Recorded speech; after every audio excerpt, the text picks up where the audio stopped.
And the UN human rights chief warns conditions in Gaza are now beyond crisis point as concerns grow for civilians and hostages still being held there.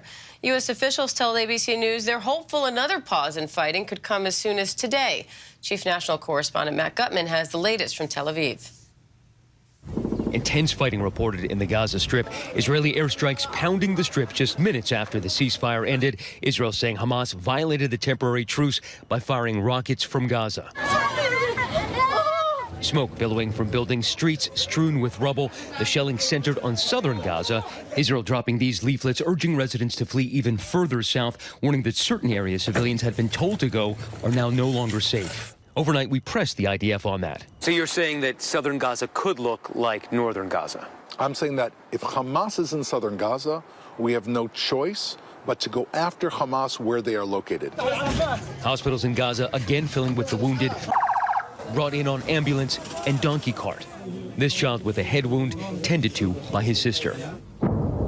It comes hours after U.S. Secretary of State Antony Blinken in the region urging Israel to better protect civilians in Gaza. I made clear that before Israel resumes major military operations, it must put in place humanitarian civilian protection plans that minimize further casualties of innocent Palestinians. The UN saying around 1.8 million Palestinians have been displaced, and even with some aid coming in, the World Food Program warning families are on the edge of starvation.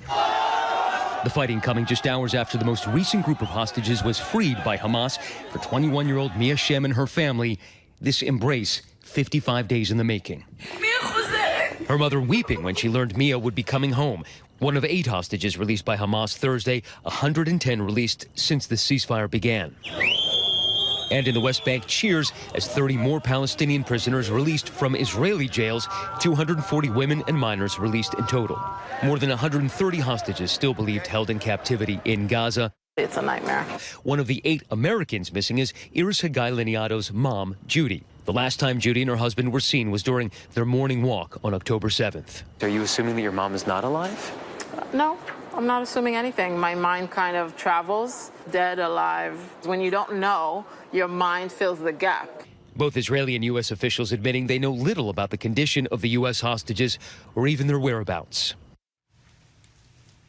And Matt Gutman joins us now from Tel Aviv.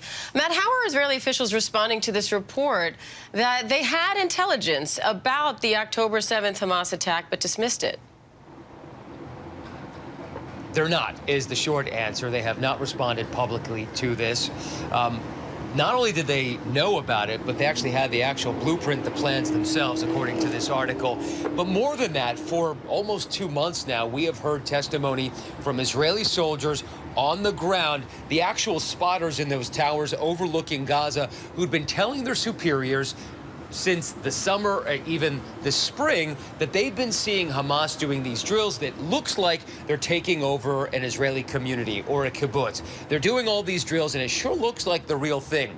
The issue is not just the failure in intelligence gathering. It does seem like they actually managed to gather the intelligence that was necessary. The failure seems to be in the assessment and the inability of the superiors and higher-ups to analyze this and to take it seriously enough.